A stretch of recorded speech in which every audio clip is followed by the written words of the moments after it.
everyone. Welcome to today's session where we are going to discuss the world of hybrid funds. Now, this category had seen a very humble beginning. But if we look back at the last 2 decades, from a meager 17,500 crore AUM, as of March 2024, it has grown to a stupendous 5 lakh crore of assets. Now, what are the reasons behind this growth spurt? In fact, most of this AUM have come in the last decade. If we look at the last year alone, hybrid funds AUM have grown by more than 1 lakh crore.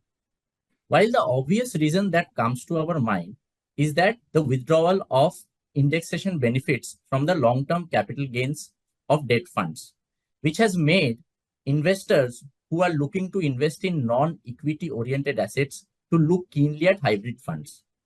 But is that the sole reason, or there is more than what meets the eye? To discuss these various aspects, I invite my colleague Shikha on the floor, who leads the product function at Edelweiss Mutual Fund. Shikha will run us through the relevance of hybrid funds, the types of investment options that are available, and obviously the return track record. Over to you, Shikha.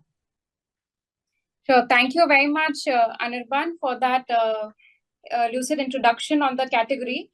So as you can see on the screen, and this is essentially what Anirban was also speaking about, on the significant traction that this particular category has seen.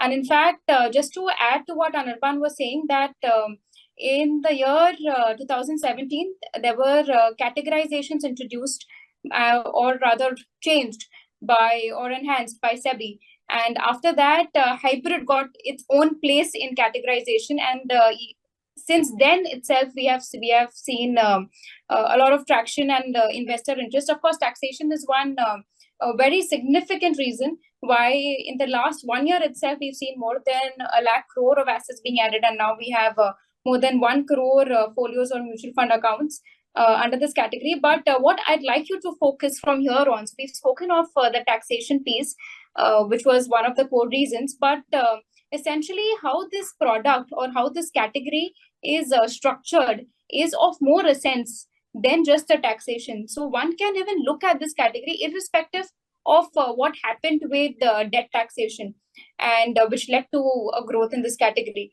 So essentially this conversation, what we intend to do from here on is a compilation of some of the conversations we are having with our distributors and with our investors. So we've seen a lot of interest in this in hybrid funds, and these are some of the questions that we intend to address during this session. And in fact, what you would be seeing in the following slides is essentially an outcome of these discussions that we're having with the investors and distributors, and essentially sharing with you what a lot of the others are thinking about this particular category. So let's just take a step back. Before we get into the details of hybrid funds, it's essential for us to understand what leads to wealth creation. And one very important reason or component of what leads to wealth creation is your investment experience. Now, some of us would have invested into equity assets, and we would have had our own share of experience. Now, we've seen that equity doesn't move in a linear fashion. It will have its ups and downs on its journey. While debt would relatively give you a relatively stable journey, but there as well, we see when we go a little bit minute, we do see some ups and downs there as well, but far more stable versus equity. So we've had our own set of experiences with equity asset and with debt assets. And since we've all been investing into, say, we've heard of the other asset classes like fixed income, PPF, fixed deposit, PPF. So in a way, we are already investing into hybrid assets, I can say. And of course, this session is about how you can do that through your mutual fund journey. Now, a little more on the investment experience to put certain things in perspective. As you can see here, that the Nifty 50 index, now this chart that you can see, the line chart, is essentially the Nifty 50 index chart that we have plotted here. And and what we can see is that over last 15 years, it has provided 15% annualized returns. Now, when you look at these returns, you feel, oh, fantastic. It's been on the upward trajectory. But what's important is, and what we've done in the following slide is, we have split these 15 years into 3 broad periods. So we split them into 5-year periods. We've starting from 9 to 13. As you can see, when you zoom in into these individual periods, you can see there have been periods of drawdowns, which is this index has fallen down. And typically what we've noticed is that most investors, they get worried about this particular event, or whenever the index falls down, and they tend to exit, or they tend to reduce their allocations right at the bottom of equity markets. And that would probably, in fact, be a chance for you to, in fact, add on. But we've seen, mostly we've seen outflows during periods of uncertainty or extreme volatility, when the market is moving up and down with great intensity. So similarly, you can see that the next 5-year period as well, we've seen a certain level of volatility. And the last year is where we've highlighted those areas, the last 5-year period. You can see that there are periods. So the journey is never smooth in when you're investing into equity. So hence, we've seen that a lot of investors would tend to either exit, like I was saying a little while earlier, or they would reduce allocations. And that can impact your wealth creation journey, that can impact your investment experience. So this is where hybrid funds essentially come in, wherein they allocate a certain proportion to equity and a certain proportion to debt to create that balance, essentially to give you returns which would be relatively higher than debt, but volatility or risk or uncertainty relatively lower than equity. So somehow balancing it out very beautifully. So therefore, that's the whole crux of hybrid funds. And I'll just highlight and give a little more perspective on how the debt and the equity markets move. So different asset classes, and here we are going to focus on equity and fixed income itself, that how they move, and they provide returns in alternating cycles. Now, what I mean by that is, as you can see, I've highlighted a certain portion where the equity markets really bumped up. So equity, essentially exposure to equity, gives you that upside in your portfolio. And when you look at debt returns, which are highlighted in light blue color, here you can see that in certain periods, it will give you a relatively more stable experience. So for example, you can see the area around Jan 2009, when equity markets were down, but debt was still there, providing a certain level of return, and therefore it gives a more stability. You can very upfront and clearly see how equity moves versus how debt moves. This slide will again just delve into certain years where you can see how these asset classes have performed over different periods. Either equity is negative, but debt is sustaining at 8%, 6%, 9%, and equity is moved from -8 to 16 to 30. And they provide, therefore, we say that these asset classes provide different experiences in different periods. And to just quickly summarize on, therefore, why one should look at hybrid investing, essentially is, it gives you it's a balanced investment approach, because it has a blend of equity and debt as well. It therefore, so equity component provides you the growth that you need in your investment portfolio, and debt provides a relative stability. And also what happens here is, therefore, that provides a diversified portfolio from a risk management perspective as well. And of course, like we saw in the previous slides, that any exposure to debt would reduce the uncertainty or the volatility or the ups and downs that you see in your investment portfolio.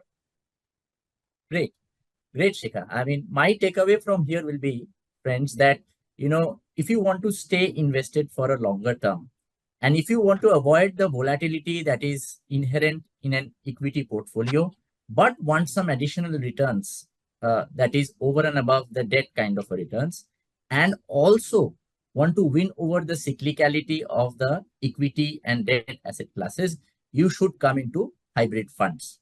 Now, Shikha mentioned about this SEBI recategorization, circular, which came in 2017. which in all kinds of asset classes put certain boundaries. SEBI put certain kind of boundaries within which the portfolio manager can invest. So I would like to know from Shikha, within hybrid funds also, does this asset allocation boundaries exist? What kind of funds or investments options are available to investors? Over to you, Shikha.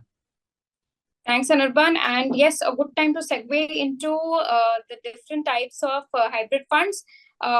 Before that, just quickly before we get into details, it's very important for us to also understand this aspect of hybrid funds. So like you can see, we've plotted return on the x-axis, risk on the y-axis, and you can see from low to high, the return is moving here, and similarly risk from low to high. So debt, as you can see, as Anirban also summarized, that debt would be relatively low return with low risk, equity relatively higher return with higher risk.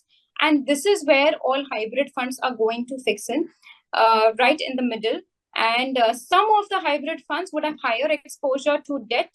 So therefore, they would be placed here in the middle first. And then some would have higher exposure to equity. So as your exposure to equity increases, typically your return would increase, and therefore you would move up here, and your risk also would increase. So therefore, that's how the layering would look like.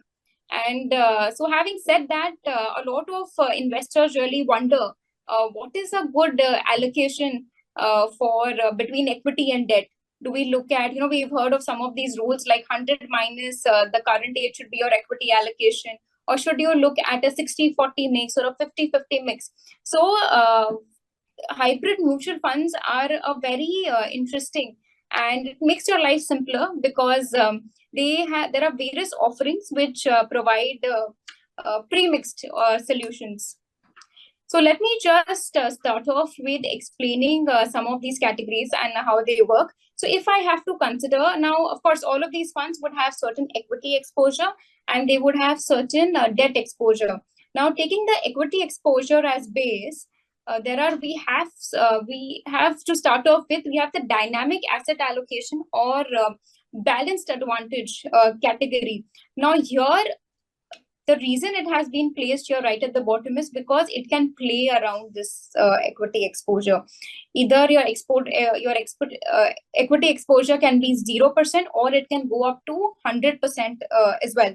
And so similarly, your debt exposure therefore can be 100% or it can be 0%. So this allocation is absolutely decided by the fund manager, or a model that they would have internally decided upon, or a valuation methodology that they would have agreed upon to figure out what should be your level of equity and debt. So therefore, these can range across any percentage. Then comes starting off with the levels of equity exposure. So when you can see on your screen, there is conservative, hybrid. Now these are only indicative. We are going to get into details of the actual allocation as per SEBI, the regulatory limits, and how different portfolios are being managed by different fund managers. So just to give you a sense, this is where conservative hybrid would stand, with lesser exposure to equity and higher exposure to fixed income or debt.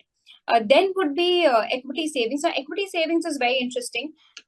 Technically, as per SEBI, you would see it somewhere around here, 65% allocation minimum, because this particular fund enjoys equity taxation and favorable taxation therefore.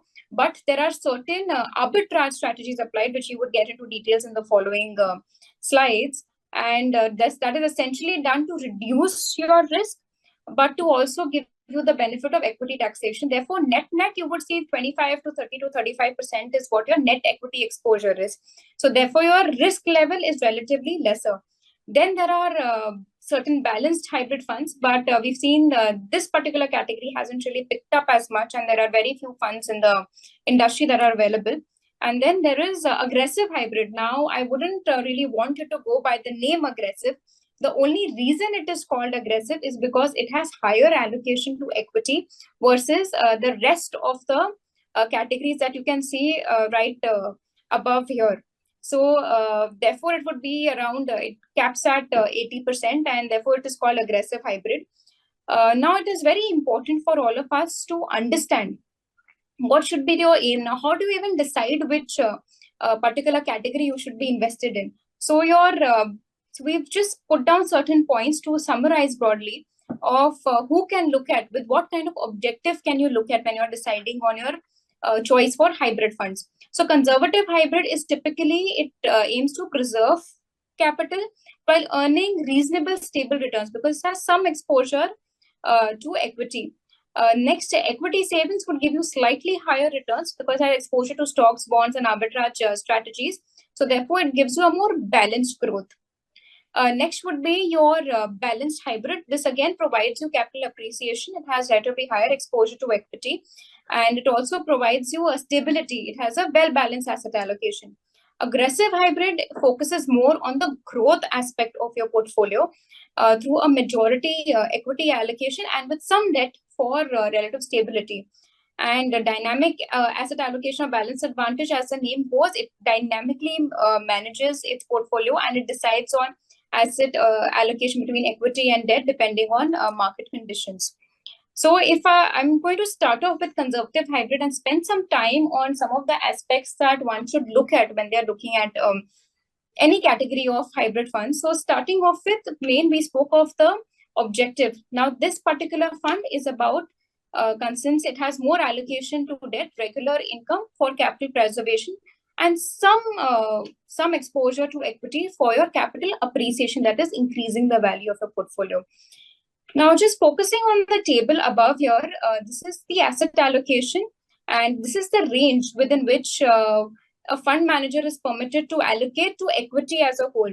So here it is 10 to 25%, as we spoke of that this is for the capital appreciation, and debt you can see ranges from 75 to 90%. So therefore providing you additional stability. So this is one very important criteria when you are deciding between different types of hybrid funds, which one should you invest in. So therefore between equity and then this is your first step of looking at the asset allocation. The second point, very important point, is you need to get into details of how is the equity portfolio managed, or what are the components. Now there can be two key components of how do you look at or dissect equity portfolio very simplistically. There are different sectors in which the fund manager would be investing the equity assets, and also there would be different market caps, which are large cap, which are your top 100 ranked by market capitalization amongst all the stocks that are listed on the stock exchange. The next 101 to 250 would be your mid cap, and beyond 250 stocks, from 251 onwards, would be small cap stocks. So one very important part here is how your equity portfolio is managed. Now we are already taking some exposure to equity. Now the whole idea of hybrid funds is to give you stability with some higher returns depending on your equity and debt mix. So therefore you are already managing your risk and the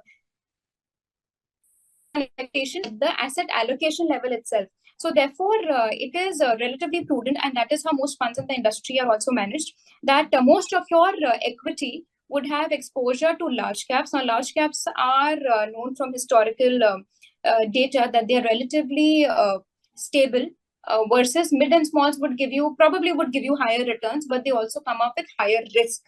Now, so therefore, majority funds we see that under this category would be invested in the large cap fund, large cap stocks itself. But of course, each fund manager style differs, and some would like to take a multi-cap approach, and they would invest probably equally across each asset class, or they would change basis the scenario in the market and allocate more to mid or to small caps. So therefore, this can vary, and this can vary across different types of hybrid funds and across different types of funds within a particular category as well. So let me just explain a little more on the debt. Now, this is also an important part that you should be seeing. Now, the debt portfolio essentially would have two components of the type of securities being invested in. One is how the credit rating of the securities in which the mutual fund is investing in. By credit rating, I mean is that these securities or these papers or these bonds are rated by certain external agencies, and it ranges from AAA to junk or to D-rated paper. So AAA being your highest rating. So by rating, we mean is typically these papers would have the higher likelihood to return your capital and to service the interest payments on time. So this is what a AAA would mean. And the second component is, we spoke about the credit component. The other is the maturity of the papers of the debt instruments. So that can again range from 0 to 10 years to 15 years. So therefore, typically the longer that you are exposed, so again, it would work similarly. The risk increases as maturity of papers increase, and therefore returns will also slightly increase. So typically what we have seen in this category and across most categories as well, that currently when we look at the portfolio as on April 24, most of them would be invested into, majority investments into medium to long term, that is greater than 1 to 2 years of maturity, and mostly across AAA rated corporate bonds or sovereign, which are government securities. So this is your first aspect on asset allocation and on how do you look at your portfolio. Now, to give you a sense on returns, now how should you be looking at, how do you analyze returns? So a lot of investors or, you would see a lot of funds or distributors are showing that how are the last 3 months, 6 months, 1 year returns. While you may look at those returns, but it's very important, considering this asset class is for investment between, say, 3 to 5 years, at least for a minimum investment horizon of 3 years, the hybrid mutual funds. So it is always good to look at a longer tenure basis your investment horizon. So you can look at 3-year rolling returns. That is probably over the last 5 years, 10 years, you can see on an average how a 3-year investment has worked or a 5-year investment has worked. So just to give you a sense, this what we are, you can see on your screen right now is the average returns of the category average. So what on an average all the funds put together on a 3-year basis would have provided. And considering it has lesser allocation to equity, higher to debt, they would give you slightly higher returns versus debt, but give you a more debt-like experience. So these are the returns that and return ranges. So a number of times if delivered greater than 7% would be about 75 to 70% over 3 and 5 year horizon. So like we've discussed that this is suitable for someone with relatively lower risk tolerance.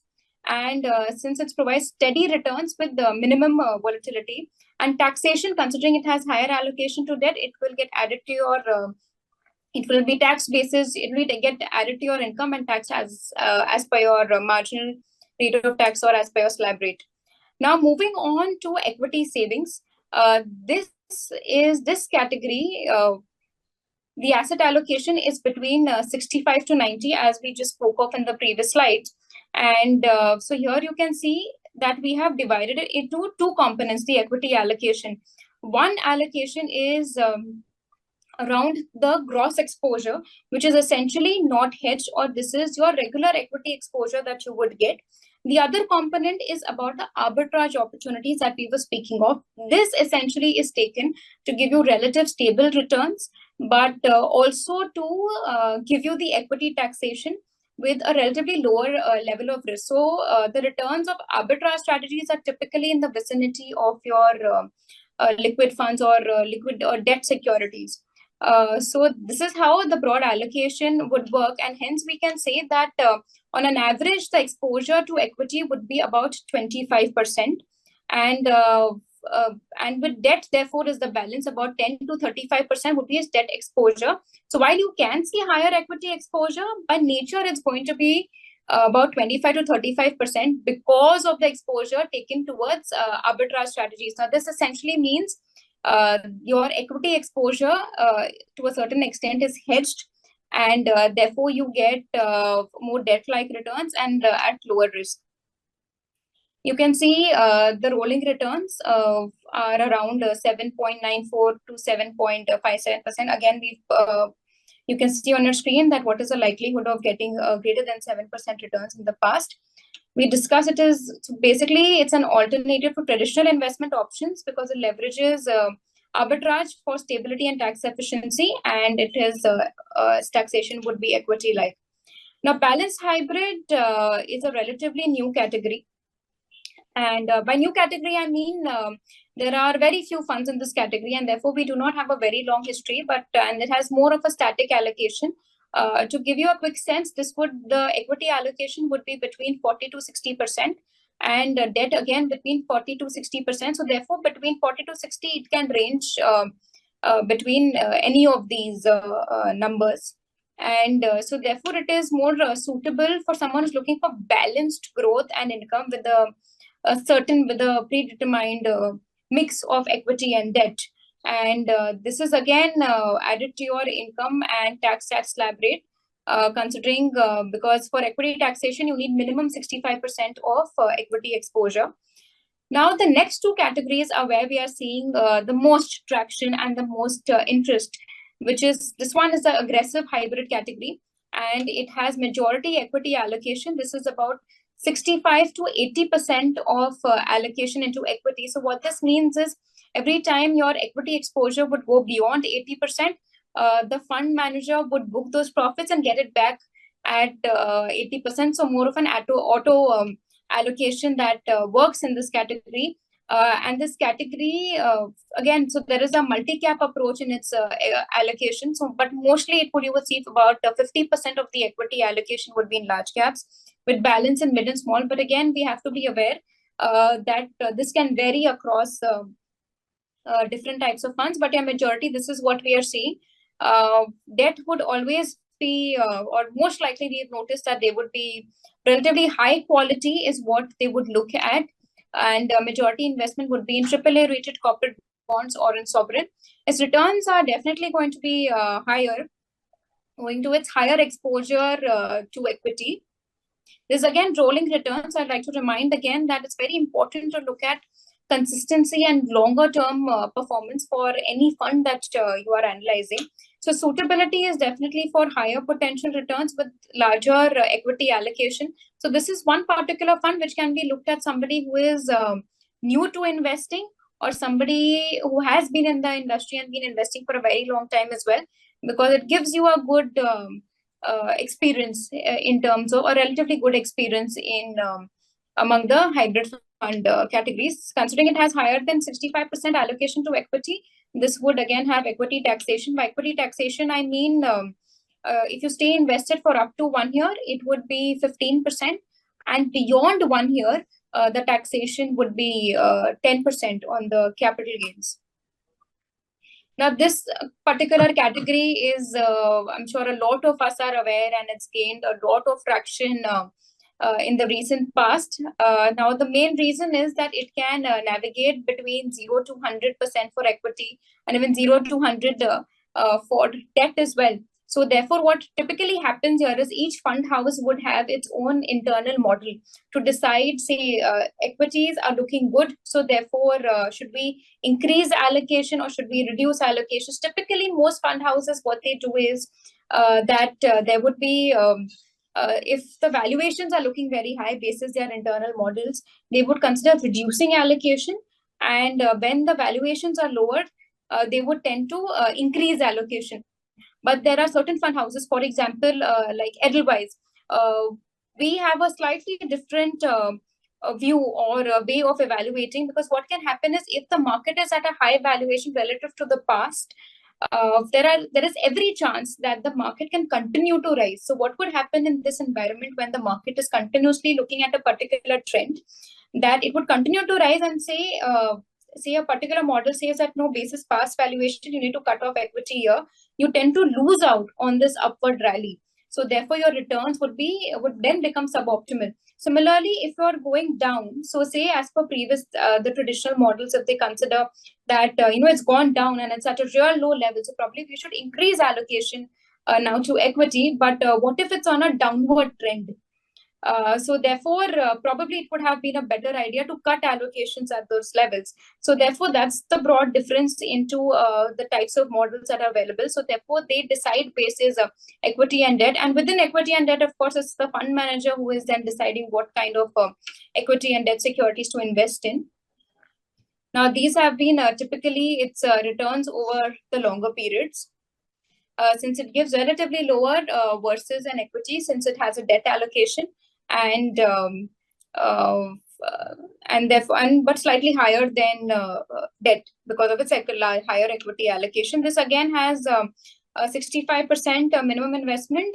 Then it will attract equity allocations, and this is also for somebody who's seeking professional asset allocation with a focus on growth and risk mitigation. So therefore, somebody, this is also called as a lazy man's allocation fund. So somebody who's looking at allocating between equity and debt, and they want a dynamic allocation basis where the market is. So therefore, they can of course go ahead and reach out and look at these type of funds. Great. Thank you, Shikha, for those nice description about all the funds available in this category.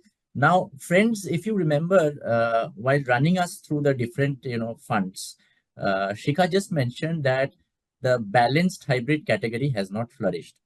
Now, if I remember correctly, Shikha, the categorization and rationalization circular of SEBI. So if mutual fund houses have to launch a fund in every category, they have to choose. SEBI had said they have to choose between the balanced hybrid category and the aggressive hybrid category. They can choose one between these two categories. Then many of you might think that why the aggressive hybrid category has flourished, but the balanced hybrid category has not. Many of you must have gone shopping for hybrid funds and definitely have found lesser options in the balanced hybrid category, very few of them. I'll tell you the reason why. Because you will all realize that India as a country is a high growth, high inflation economy. Now, why do you invest for the longer term? To earn inflation beating returns for the growth of your wealth. Now, there is not much advantage in having static allocation in your portfolio, which the balanced hybrid category offers. Typically, the static allocation in your portfolio happens just to cut the tail risk, which in a high growth, high inflation economy like India is very rare. While saying tail risk, what I mean is that you are talking about events like the COVID, events like the great financial crisis in 2008. So the possibility of such kind of events happening in a high growth, high inflation economy like India is very rare. So just by assuming that such events will happen and you do a static allocation in your portfolio, that might shrink a lot of your returns. And that is why many investment professionals have turned their back against the balanced hybrid category. And that is why you do not see many of those funds there. But on the other hand, you see that the aggressive hybrid category has flourished in the long run. Yes, Shikha. So just to summarize, just if you can go to the next slide. So these are the funds. I mean, what best can describe the what we talked about to support our hypothesis is the return journey of this fund. So Shikha will run us through the return journey of these funds. Please, Shikha, go ahead. Yeah, sure. So very, very valid points, Anirban, because for a fund house, we can either decide to launch a balanced hybrid fund or an aggressive hybrid fund. So an absolutely very valid point around that on why most have decided to go ahead with an aggressive hybrid fund. So here what you can see therefore is we have looked at the journey. Like I was saying, you need to look at a longer period. So 3-year and 5-year returns for these categories, and I'm going to run you through. Now you can see this, the one with the highest return, consistent highest return is the aggressive hybrid category. And as you can see, considering higher exposure to equity, when the market is on an upward trend, it is giving you higher returns. But we need to be wary of the risk that when the market goes down sharply, this particular fund will also go down. But overall, you can see its journey has been such that it has provided relatively higher returns versus compared to other categories of hybrid funds. What's also a very interesting point is that about aggressive hybrid funds is that certain periods, some of these funds have also beaten a pure equity index or a Nifty 50 index or a pure equity fund as well.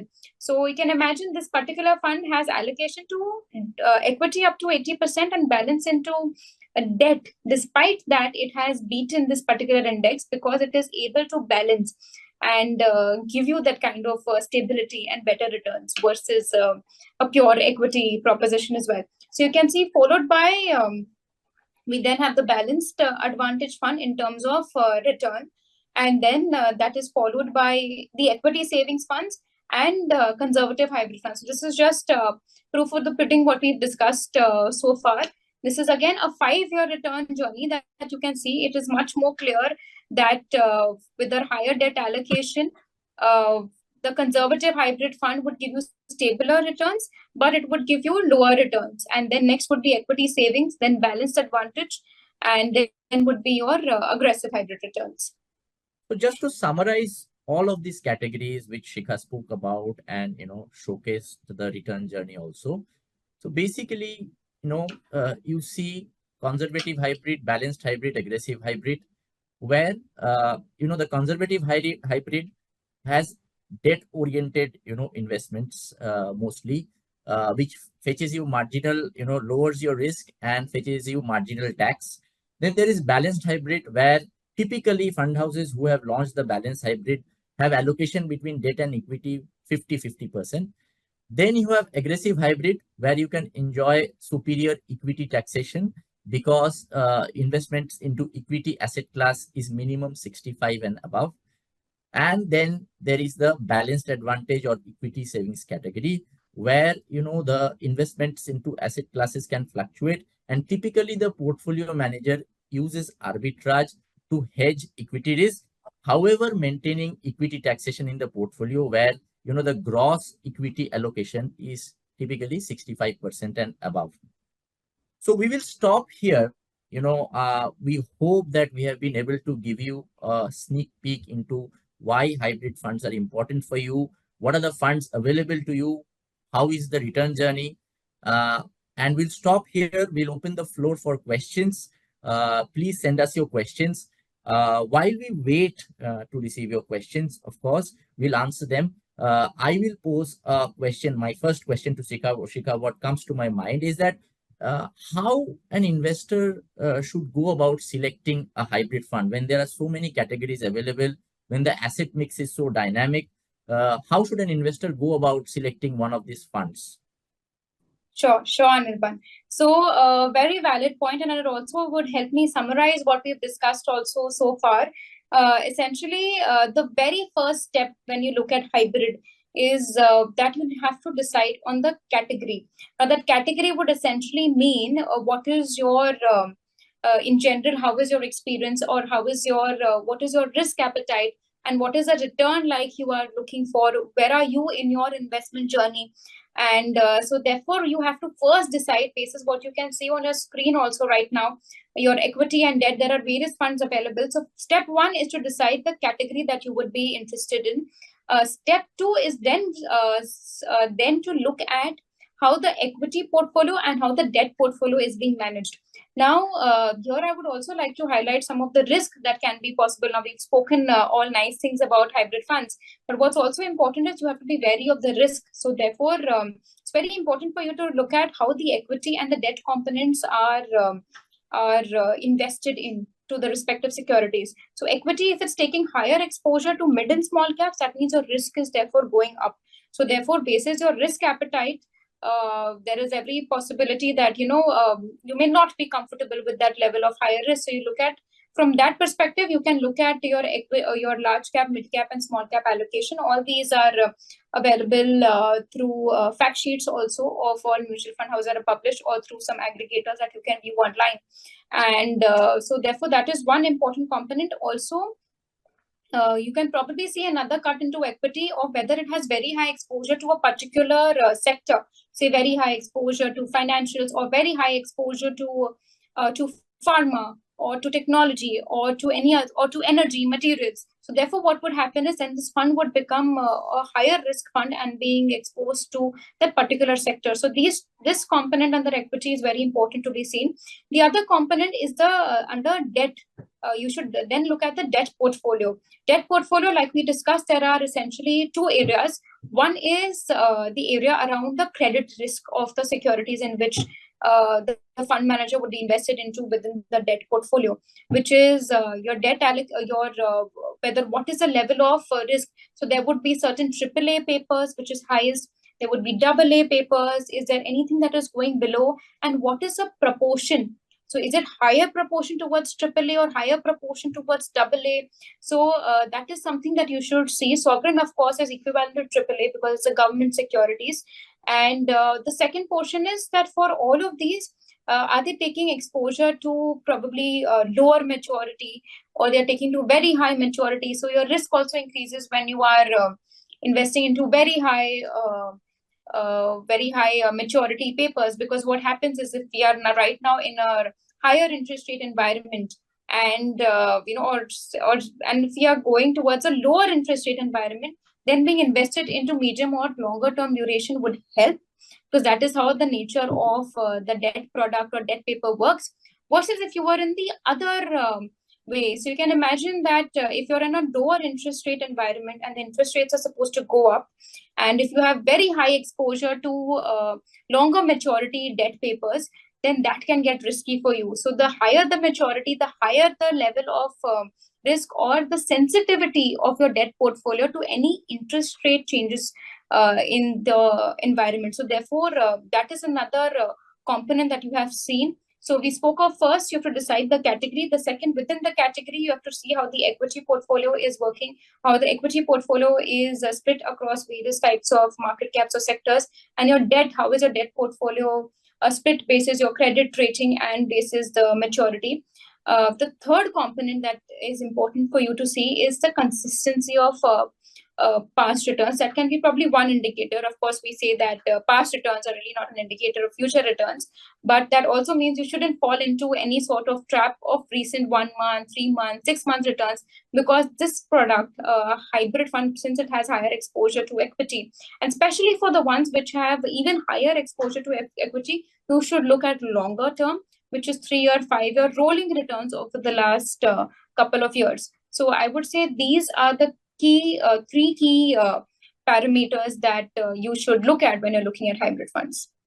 Great. So, friends, my takeaway from what Shikha just said will be that, while the hybrid funds are a mix of, multiple asset classes, predominantly equity and debt, while you are going to choose a fund, you are going to be extra vigilant, because within those typical asset classes also, you are going to go one level deeper and see how the returns are being generated from, because there can be mix of market caps, mix of credits, mix of, lower and higher maturity papers.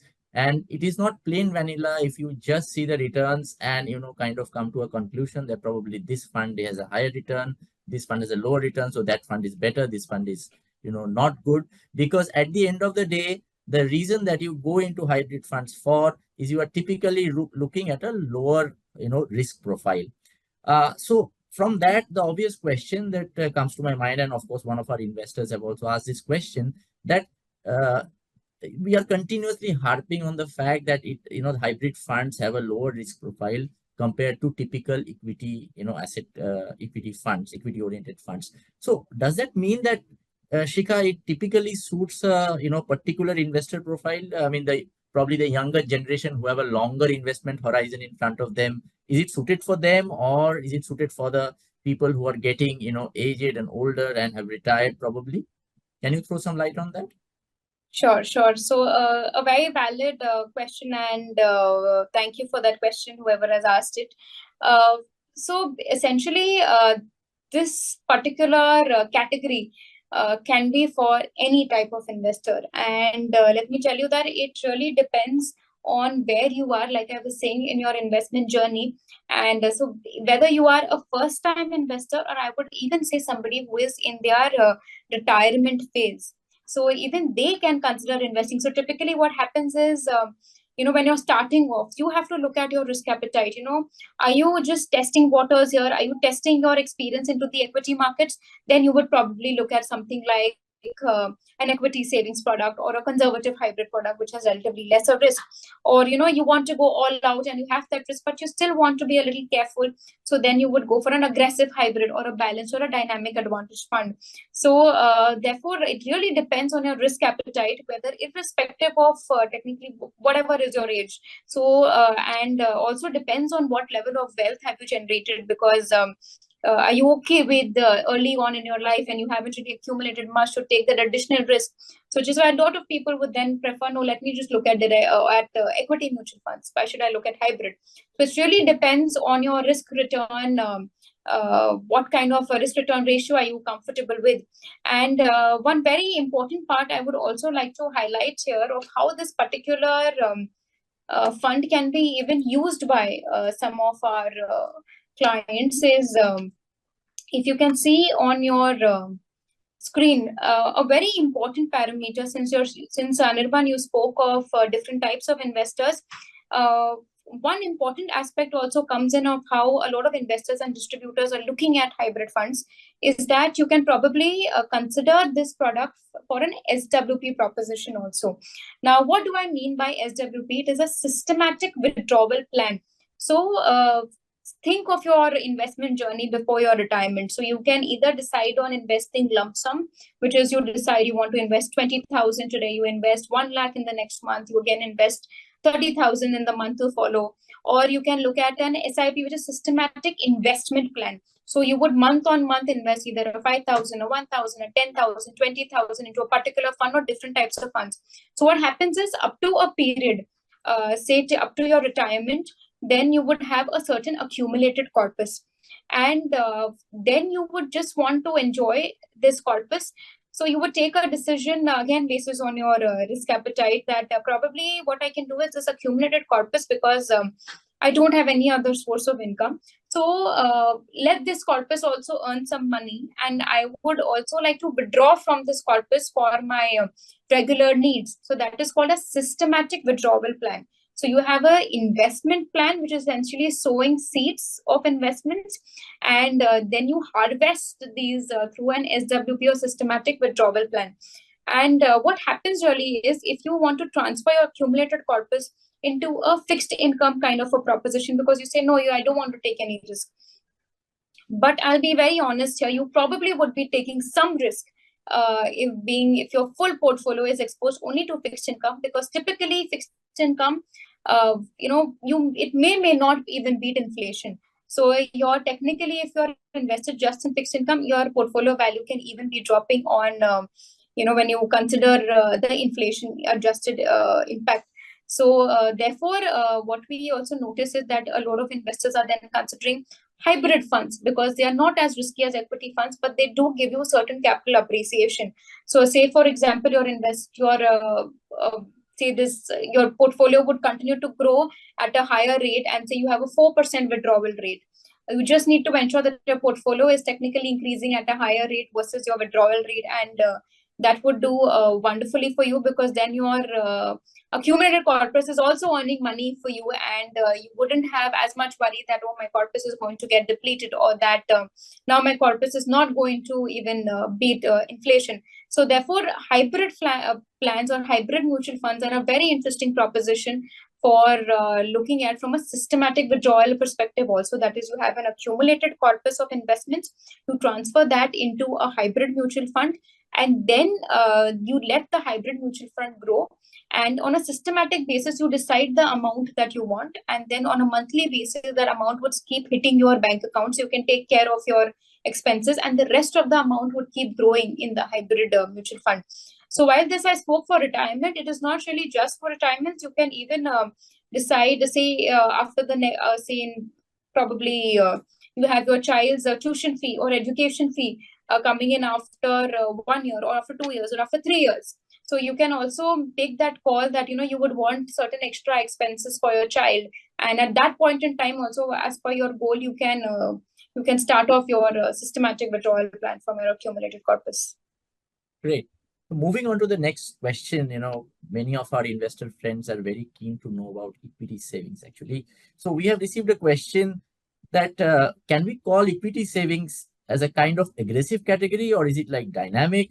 And why on paper, the minimum equity investments is kept at 65%? So very relevant question. And again, thank you for this. It is going to help our wider audience as well. So the very first point is we discussed that from a risk return perspective, you have your conservative hybrid, and then you have your equity savings, your balanced hybrid aggressive, or your BAF category. So why on a risk perspective also we've kept it at just above conservative hybrid, where you can see it has 65% allocation to equity. So this is because like we spoke of, and probably I can go back to that slide as well to probably give a better sense. So here you can see that 65 to 90% is the allocation. So 65 essentially is for the reason that if you have less than 65% allocation to equity, this becomes termed as taxable basis other than equity. It gets taxed at other than equity taxation. So what I mean by that is when you're invested in equity up to 1 year, you have short-term capital gains, which is taxed at 15%, versus if you are invested for more than 1 year, you are taxed at 10% long-term capital gains tax, as you can see here below on the right-hand side. Versus what happens is if you don't fulfill this minimum condition of 65%, you get taxed at your slab rate. So this income that you get, that you earn, gets added to your slab. So say if you're in the highest slab rate, you are going to be taxed at 30% plus the surcharge and cess. So therefore, from a taxation perspective, it may not be very attractive to you. So therefore, what this does is it invests 65% in equity to give you that additional benefit or additional return that you can get from your taxation arbitrage. Now, while it is 65%, what it also beautifully does is it's a very beautiful and thought through product. It has exposure to certain level of equity arbitrage. Now, what I mean by equity arbitrage is that, say, in the cash or the spot market that we call, which is a regular when you go out to buy a direct stock, say you enter into that position at 100 rupees, you buy a particular stock at 100 rupees, and there is another market also functioning parallelly, which we call the futures market. Now, what is a futures market? Is that you, for a predetermined period, and at a predetermined rate, you enter into a contract with somebody to sell that particular stock. So if you have stock here at 100 rupees, you get into a contract that, say, at the end of the month, for example, I will sell that I will sell the stock to you at 102. So what happens is 2% is what you lock in as your return. So irrespective of whatever happens by the end of the month, is that you would sell this particular stock at 102, and your 2 rupees is locked in. So therefore, whatever happens to the stock, your 2% is in a way guaranteed to you. So therefore, this reduces your risk, which is why I was referring to that these equity arbitrage would typically earn returns in the vicinity of a liquid fund. So therefore, the nature of this is more like debt. So therefore, your risk then drops significantly. But because at the end of the day, this is an equity product, it's an equity arbitrage, because you're still buying a certain product and you're selling it at the same time. So this is like a hedge. We call it a hedge, and therefore it reduces a risk, but it has exposure to equity. So that is something that gets classified and gets added into your equity exposure and becomes your total 65% exposure. While net, you may have, technically you would have exposure to just 25 or 35% or probably 50%. So that is the kind of, that is how equity savings work. So therefore it has a 65% allocation, but technically it would have a lower net equity exposure. So friend, just to add to Shikha's point, it's a fantastic, kind of offering where, if you plan to, if you do not know which way the markets are moving, it's a great product to participate in equity, what do you call exposure. When you are unsure about which way the market is moving, your return profile will be higher than what debt offers to you with superior taxation, while the risks will be considerably arrested because the fund uses hedge significantly. Okay, so we are running a little short on time, so I will request Shikha to probably take the last question that we have. So, of course, Shikha, we have different kinds of investors available, and there are some smart ones too who already know which asset classes and which products are available in the market. Now, when they come to invest, why can't they make allocation on their own rather than investing in a hybrid fund? Why can't they choose the funds which are invested into debt or separately into equity? And if they have, like, say, 100 rupees, they can accordingly allocate their investment to separate funds. Are there any drawbacks to that?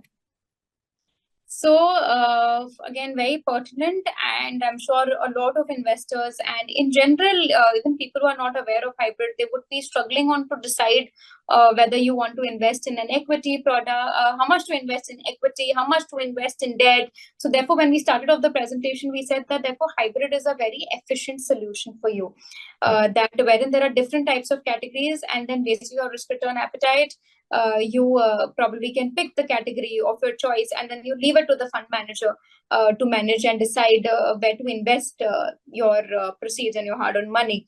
So just on the slide, as you can see, so I've just pulled this up. Probably a very relevant way of looking at is that what can be your possible drawbacks of say, you're saying that broadly I would want 40% allocation to equity and 60% to debt, and probably after 2 years, maybe when I can take a little more risk, and when I have a higher corpus, I can probably increase that to 50% or to 60% of equity and balance to debt. So I'll keep probably switching, or I'll look at the market.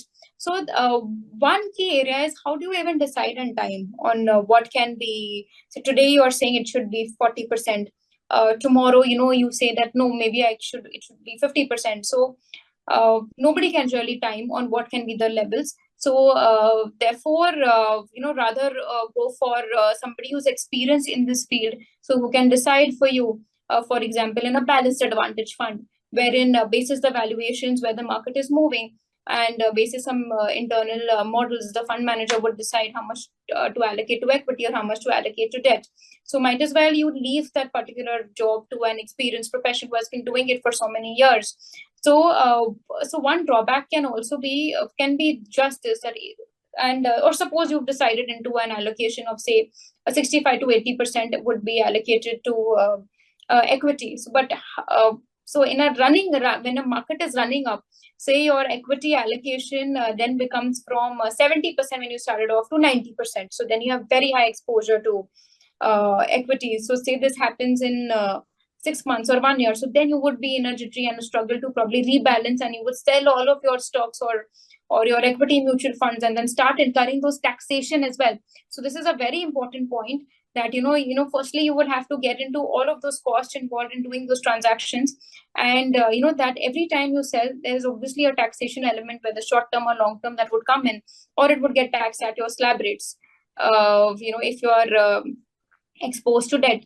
So therefore, rebalancing becomes a very, very tedious task for anyone who wants to do it all by themselves.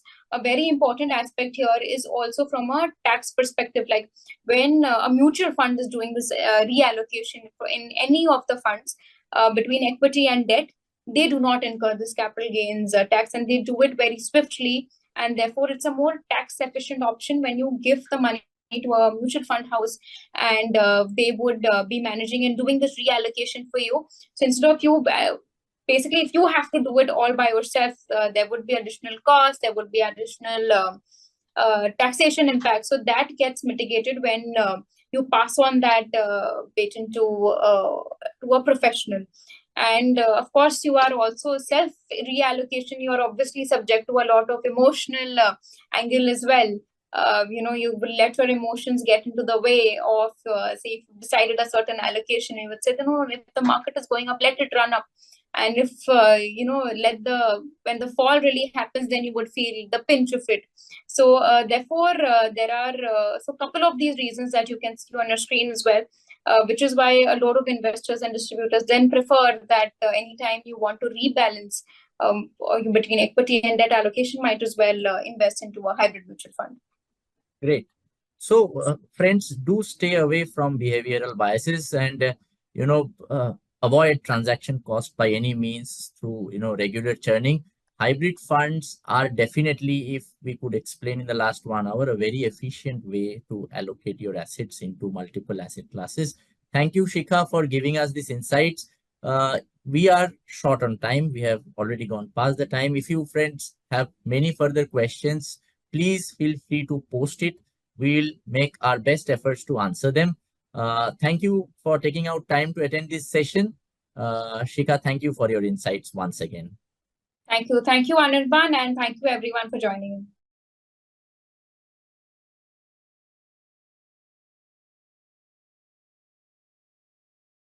Mutual fund investments are subject to market risks. Read all scheme-related documents carefully.